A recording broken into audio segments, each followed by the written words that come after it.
செயலாளர்னு அவ்வளவு பெரிய போஸ்டிங்கானே. ஏண்டா மாவட்ட செயலாளர்னா சும்மாவா?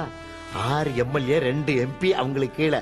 இந்த மாவட்ட அரசியலே அவங்க கையில தான். இந்த அறிவுகட்ட அறிவழகன் செஞ்ச கூத்துல இந்த பொண்ணு ராணி ஆயிட்டா.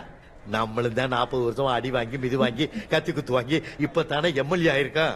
1998 ஈரோடு மாநாட்டுல நான் தானே ருத்ராவை கைய பிடிச்சு மேடையில தூக்கி விட்டேன். ரொம்ப மரியாதையான பொண்ணுடா. இப்ப வந்த உடனே பாரு என் காலில் வந்து விழுகும் பாரு.